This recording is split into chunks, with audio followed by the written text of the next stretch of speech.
Oke, kita mulai lagi. Sekarang kita explore dari buku informasinya ya.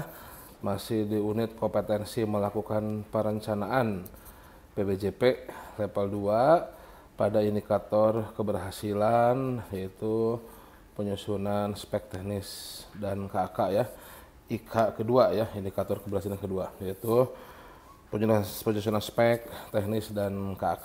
Oke. Kita explore ya, apa poin-poin pentingnya di dalam buku informasi.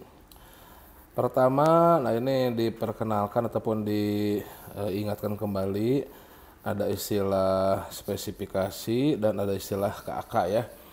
Kalau untuk spesifikasi ini di Perpres ataupun di pengadaan pemerintah itu untuk barang, konstruksi jasa lainnya, sedangkan KAK untuk jasa konsultan ya. Nah, diingatkan kembali.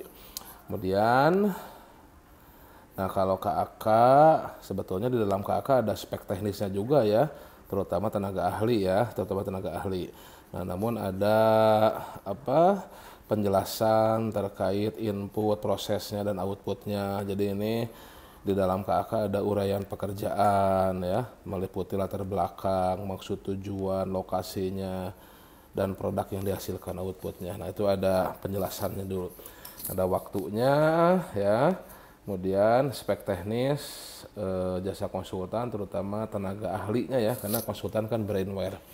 Oke ya, sebetulnya sama saja, sama-sama spesifikasi.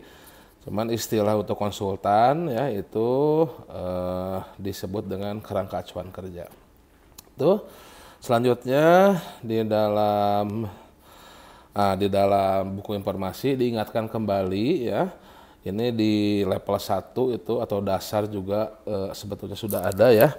Nah, cuman diingatkan kembali PPK dalam menyusun spek. Nah, ini ada ketentuan yang harus diperhatikan. Nah, ini di dalam Perpres 16 2018 dan perubahannya itu di pasal 19 sudah ada ya hal-hal yang harus diperhatikan ataupun ketentuan terkait penyusunan spesifikasi teknis ataupun KAK. Pertama, ada kata kunci PDN ya, produksi dalam negeri. Nah, ini di mana konsepnya yaitu apabila ada yang sudah ber-TKDN plus BMP paling sedikit 40%, nah maka ini wajib digunakan ya. Ya, terus nanti gradasi ke TKDN minimal 25%, gradasi lagi ya punya TKDN atau ya produksi dalam negeri lah gitu ya, itu wajib dipakai. Kemudian ada kata kunci produk bersertifikat SNI ya, itu jadi gunakanlah produk yang sudah lulus pengujian mutu produk ya dari SNI oleh lab yang terakreditasikan ya. Ini ada undang-undangnya. Jadi ini juga untuk kemudahan PPK, kalau sudah ada standarnya yang usah panjang lebar menjelaskan ya, cukup gunakan SNI-nya, standarnya apa. Nah, contohnya misalkan helm ya, ini apalagi yang kerudung, seragam kalau yang sukarela ini ya, besi gitu kan ya, silahkanlah dilihat ya, dicari bisa dengan mesin pencari SNI sudah ada apa saja. Kemudian ada kata kunci usaha mikro kecil dan koperasi ya, UMK Kop dari yang PDN ya. Jadi bukan UMK Kop yang jualan produk impor ya, UMK Kop yang PDN ya. Ini juga harus diperhatikan kalau produknya sudah banyak ataupun ada dari UMK Kop yang PDN, maka PPK harus mempertimbangkan produk-produk dari UMK Kop yang PDN tersebut. Kemudian PPK harus memperhatikan produk-produk ramah lingkungan ya. Ini ada 3 aspek ya, aspek lingkungan hidup, pengadaan berkelanjutan ya, tapi di sini lebih ke ramah lingkungan. Sebetulnya konsep globalnya adalah pengadaan sustainable ya, pengadaan berkelanjutan ya, konsep globalnya yang mana ada 3 aspek, aspek lingkungan hidup, aspek ekonomi dan aspek sosial. Nah, di sini lebih ditekniskan ke produk yang ramah lingkungan ya. Oke, yang menerapkan prinsip pelestarian, pelindungan dan pengelolaan lingkungan hidup ya. Nah, ini bisa dilihat di Sibarjas Ramling. Kemarin sih Sibarjas Ramling ini nggak tahu kena hack atau offline ya, tapi silahkan dicek lagi ya, seperti itu. Kemudian juga dalam buku informasi diingatkan kembali terkait ketentuan penyebutan merek ya. Ini juga ada di pasal 19 ya, Perpres 16 dan perubahannya.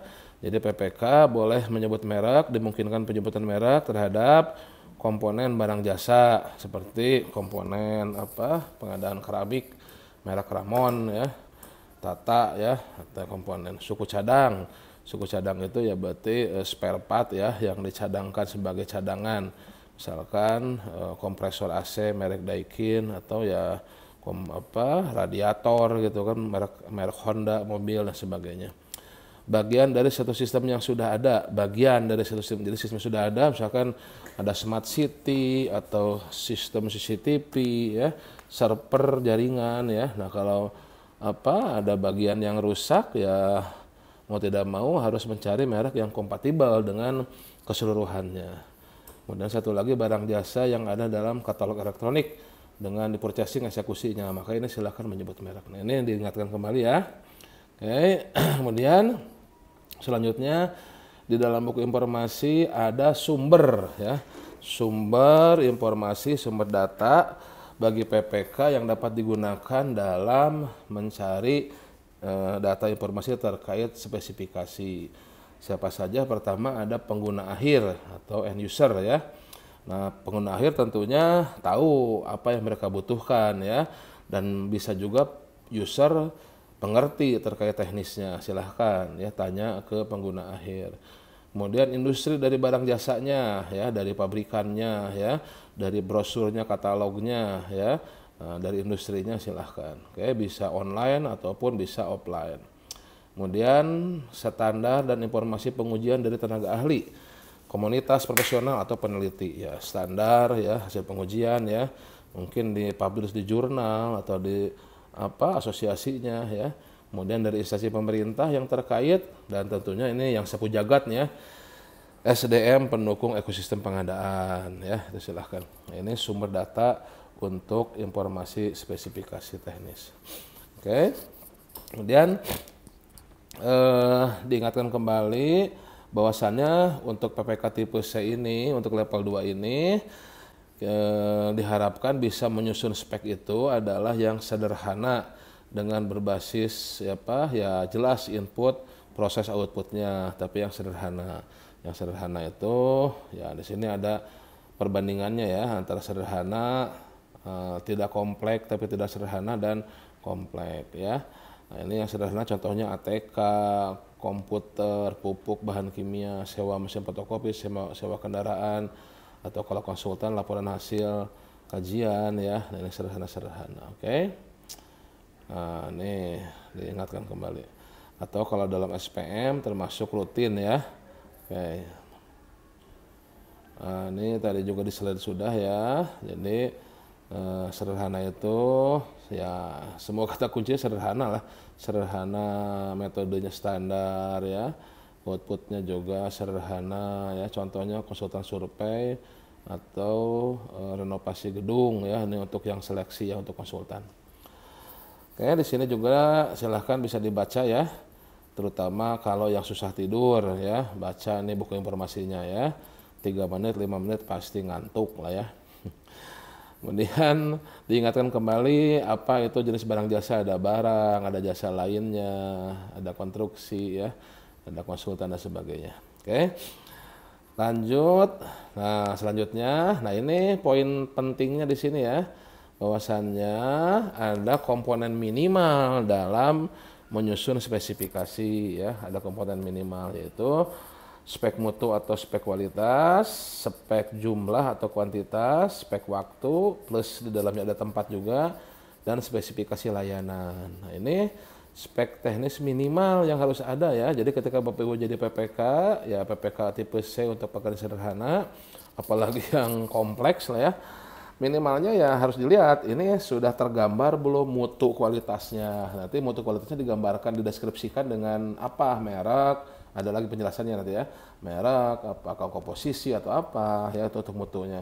Jumlahnya berapa, dan jumlahnya juga bisa di breakdown, apakah berapa kali pengiriman ya, disimpan di mana. Nah, kemudian waktu dan tempatnya ya, waktunya kapan dikirim ya, pengirimannya apa, kirim kemana ya, dan layanan lainnya apa saja. Tentunya setiap jenis barang jasa dan satu jenis barang jasa yang sama pun beda barangnya, beda produknya pasti akan berbeda kebutuhannya. Nah ini jadi tolong dicek nanti kalau Bapak Ibu jadi PPK sudah tergambarkan belum kualitasnya, tergambarkan belum jumlahnya, waktunya, tempatnya, dan layanan-layanan yang diperlukan lainnya. Nah, ini mengacu nanti pada formulir identifikasi kebutuhan yang pada indikator keberhasilan sebelumnya. Ya, baca tuh kebutuhan user apa. Ya tentunya formulir identifikasi kebutuhan kan dibuat oleh PPK juga. Nah, itu tentunya dari hasil identifikasi kebutuhan Bapak Ibu selaku PPK bisa menuangkan ya spesifikasi teknisnya apa kebutuhannya dalam bahasa tadi industri ya, bahasa yang bisa dimengerti oleh user dan nanti para pelaku usaha ya, seperti itu. Oke. Nah, ini sama dengan slide tadi ya. Nah, penjelasannya untuk spesifikasi kualitas atau mutu. Nah, bisa dengan standar ya. Nah, ini.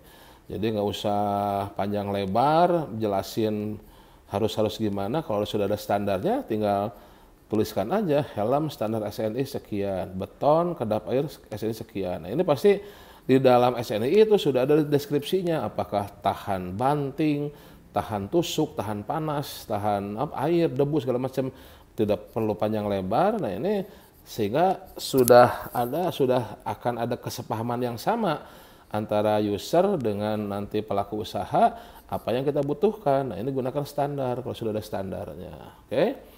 Standar bisa SNI, ya kalau ada SNI pakai SNI sesuai tadi ketentuan dalam Perpres ya. Kalau ada standar internasional ataupun standar bakunya silahkan gunakan ya. Kemudian yang kedua merek. Nah, merek ini ya diperbolehkan di Perpres tadi sudah bukan merupakan hal yang tabu nyebut merek ya. Kalau tadi komponen, spare part, bagian dari sistem yang sudah ada ataupun barang-barang yang sudah dalam katalog ya dibeli dengan di purchasing. Silahkan ya. Nah, itu merek boleh ya daripada panjang lebar kalau butuhnya merek itu silahkan. Nah, spek teknis, nah ini yang detail ini ya, karakteristik fisik, dimensi kekuatan dan lain-lain ya. Nah, ini biasanya yang beredar ini nih, kalau Bapak Ibu PPK copy paste biasanya spesifikasi teknis ini yang muncul ya. Tapi hati-hati apakah memang betul penuangannya harus dengan spek teknis detail seperti ini ya. Nah, contohnya nih, laptop Intel Core i, nah 5 display 14 LED, operasi Windows, RAM sekian, hard disk 500 GB, optical drive, wifi segala macam. Nah, apakah memang harus detail seperti ini atau kita ya cukup ibaratnya menyatakan bahwasanya kita butuh komputer untuk pengolahan grafis, desain, multimedia itu kan. Nah, itu tanpa menyebut panjang lebar pun tentunya hanya beberapa jenis saja yang bisa mengolah rendering video segala macam. Atau kita langsung nyebut merek ya, udah aja kalau emang sudah ada dalam katalog kan untuk komputer standar biasa kita langsung nyebut merek aja. Atau sudah ada dalam katalog elektronik sudah bisa nyebut merek. Tidak perlu panjang lebar seperti ini. Oke, tapi bisa juga kita gunakan seperti ini kalau memang ya kita mengerti tentang apa yang dibutuhkan dan kita memang butuhnya seperti ini detail. Oke. Sampel selanjutnya. Nah, sampel ini kalau produknya spesifikasinya agak sulit untuk dijelaskan dengan kata-kata dideskripsikan. Ya udah ini nih barangnya nih. Seperti bahan kain, warnanya ini, bentuknya, modelnya, teksturnya. Ya udah langsung aja potong kainnya. Nah, ini seperti ini kainnya. Oke. Komposisi. Nah, komposisi ini kalau kita butuh presisi ya, susunan zat suatu barang, karakteristik masing-masing unsur pembentuknya yang presisi ya, harus tepat ya, seperti obat, bahan kimia ya dan sebagainya. Nah, contohnya ini cat, obat, pada pembasmi hama dan sebagainya. Kalau emang harus tepat ininya pengaturannya berapa persennya, berapa gramnya, pakai spesifikasi kualitas dengan komposisi. Nah, terakhir ini spek fungsi atau kinerja. Nah, ini menyatakan fungsi-fungsi yang harus dipenuhi dari barang jasa yang akan diadakan ya. Itu. Jadi tingkat kemampuannya, kinerjanya bagaimana. Nah, contohnya kebutuhan kendaraan yang mampu mengangkut barang dengan 5 metrik ton di daerah pegunungan. Nah, ini tidak nyebutin merek, tidak nyebutin berapa bannya, berapa liter kapasitas mesinnya. Ini kebetulan seperti ini. Nah, tolong carikan nih yang bisa memenuhi kebutuhan ini, fungsi ini, kinerja ini. Nah, itu untuk spesifikasi kualitas. Pastikan nanti kalau Bapak Ibu terima spesifikasi, nah, sudah tergambar apa kualitasnya, deskripsinya. Nah, dengan 6 cara ini ya, salah satu ataupun beberapa, tidak harus semuanya ini, satu atau beberapa yang memang cocok sesuai dengan apa kebutuhan, bagaimana dideskripsikannya. Kalau sudah ada standarnya, gunakan standarnya. Kalau ada standar plus kita harus kinerjanya, ya dua-duanya gitu, silahkan ya. Akhirnya menyesuaikan kebutuhannya. Selanjutnya kebutuhan spesifikasi jumlah. Nah, spesifikasi jumlah, ini volumenya ya. Nah, kira-kira berapa jumlah barangnya nih? Oke. Ya bisa tadi bisa perhitungan sederhana memprediksi perkiraan gitu ya. Nah, ini silahkan dibaca ya. Bisa dengan prediksi ya, di modul ada, bisa dengan apa? Jumlah order ekonomis ya. Daripada order sedikit-sedikit, mendingan kita order dalam jumlah yang banyak. Bahkan cari economic order quantity-nya agar dapat cost yang lebih rendah sehingga harganya bisa lebih rendah. Ini ada rumusnya ya. Silahkan bisa dipelajari ya. Nih. Kemudian spesifikasi waktu. Nah, ini kita harus perhitungkan kapan nih kita butuhnya. Harus muncul tuh dalam spesifikasi kapan kita butuhnya. Kita perkirakan waktu pengadaannya berapa lama nih. Nah, itu kan apakah harus dikirim, apakah dari luar negeri, apakah dari mana gitu kan. Nah, jadi dilihat nih waktu pemesanan, produksi, pengiriman, nah kira-kira selesai berapa, dikirim berapa kali dan sebagainya. Nah, kemudian yang terakhir, maaf ini termasuk juga tempat nih, waktu dikirim kemana ya, tempatnya kemana. Nah, terakhir ini spek tingkat layanan lainnya ya. Nah, kalau memang membutuhkan pelayanan tambahan, layanan lainnya, misalkan harus dikemas dalam dus anti bocor, dalam suhu sekian, ada pelatihannya, segala macamnya, tuangkan ya. Tentunya setiap barang jasa yang kita butuhkan akan memiliki karakteristik tertentu, tuangkan kebutuhannya ya. Itu dalam inventarisasi identifikasi kebutuhan kemarin tentunya sudah muncul apa kebutuhannya. Oke, contohnya ada help desk nih, ada manajernya, respon time-nya berapa, fix time-nya berapa ya, tanggapannya berapa dan sebagainya. Ada pelatihan, bantuan teknis, pemeliharaan dan sebagainya. Silahkan tuangkan semua kebutuhannya dan informasi lain dalam spek ya. Misalkan latar belakang ruang lingkup, siapa penghubungnya, cara pengisian dan sebagainya. Silahkan. Oke, yaitu hal penting nanti Bapak Ibu kalau menjadi PPK dalam menyusun spek ya. Nah, di dalam buku informasi ada contoh-contohnya nih, silahkan contoh-contohnya nih ya.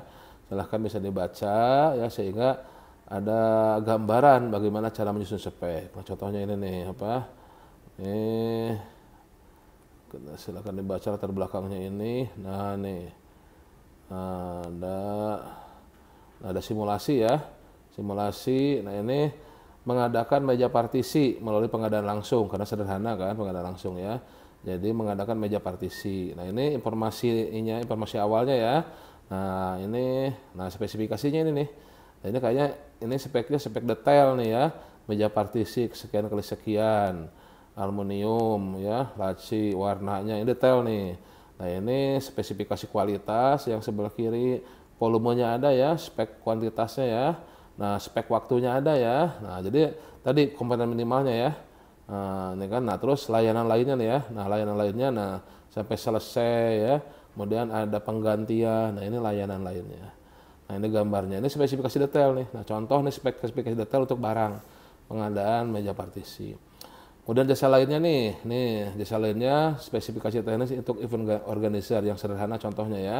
Diberikan contoh nih ada awalannya, maksud tujuan, sasaran, lokasi ya, sumber dananya ya. Nah, speknya bagaimana nih? Nah, ini uraian pekerjaannya ini. Nah, ini ada apa? Ada tenaga kerjanya, akomodasinya, transportasinya ya, orangnya, volumenya ya. Nah, ini IO ya, karena ini IO ya. Nah, harus menyediakan konsumsi, menyediakan dokumentasi ya. Nah, ini layanannya apa? Nah, ini jadi ada penuangan kualitasnya. Nah, ini kualitas kan ya, fotonya bagaimana, penuangan jumlahnya, tadi kan waktunya ya. Nah, tentunya ya ini juga tolong diingat, kita selaku PPK ya belum tentu juga menguasai semua teknis pengadaan. Kalau Bapak Ibu tidak mengerti tentang event organizer dan disuruh menjadi PPKIO, ya harus ada tuh bantuan staf teknis ya yang mengerti tentang IO ya agar bisa dibantu PPK dalam menyusun spek ataupun HPS-nya. Nah, apalagi konstruksi nih, konstruksi ya, nah, walaupun sederhana ya Bapak Ibu kalau bukan orang yang mengerti konstruksi harus dibantu dengan staf teknis ya, tenaga teknis ini. Nah, ini untuk pembangunan apa nih? Untuk pembangunan ruang ya, nah, renovasi ruang kerja set. Nah, sekretaris daerah kantor Setda ya. Nah, ini kebutuhan orangnya ya kan. Nah, ini kebutuhan apa standar dari pekerjaannya ya. Nah, ini bisa dibantu oleh staf teknis ya. Nah, ini spesifikasi prosesnya ini apa yang dilakukan ya. Oke, konstruksi biasanya sudah standarnya. Kalau ngecat itu bagaimana prosesnya, ya dinding itu bagaimana prosesnya. Nah, ini bisa gunakan spesifikasi di konstruksi. Oke. Ini konstruksi ya. Konstruksi kalau tidak ngerti ya harus cari staf teknis, mungkin orang PU dibantekan atau kontrak konsultan perencana ya seperti itu. Nah, kemudian konsultan perorangan ya, untuk sederhana konsultan perorangan ya, konsultan perorangan. Nah, kita butuh apa? Kita butuh tenaga ahlinya bagaimana ya, outputnya apa ya, seperti itu. Nah, contohnya ini, contohnya untuk studi tingkat kepuasan pelanggan. Nah, ini kan, oke. Nah, ini tenaga ahlinya berapa? Nah, ini kualitasnya kan, oke. Kemudian apa yang, nah ini peralatannya apa? Terus waktunya sudah ada belum waktunya? Nah, waktunya ada kan ya? Nah, waktunya kapan ya? Lokasinya di mana kan? Nah, ini hal-hal yang harus dibuatnya apa ya, outputnya apa nih outputnya. Nah, itu contoh-contohnya, ini formatnya juga sudah ada ya. Jadi dengan level 2 ini Bapak Ibu selaku PPK harus sudah siap, harus sudah bisa untuk membuat spesifikasi. Nah, sudah ada nih. Nah, ini KAK konsultan perorangan, formatnya silahkan bisa dipakai ya seperti ini. Tapi ya tidak harus selalu seperti ini, bisa ditambah kurang, tambah bahkan seperti itu ya. Oke, nah ini hasil explore dari buku informasi. Selanjutnya ini latihan ya, nanti kita bahas ya. Nah, ini adalah buku informasi ya, jadi beberapa poin penting tadi sudah dijelaskan, plus ada contoh-contoh dan format-format sehingga Bapak Ibu selaku PPK tipe C bisa membuat spek teknis dan KAK untuk pekerjaan sederhana. Oke. Demikian, terima kasih atas perhatiannya. Salam sehat selalu dan salam pengadaan dari Bogor.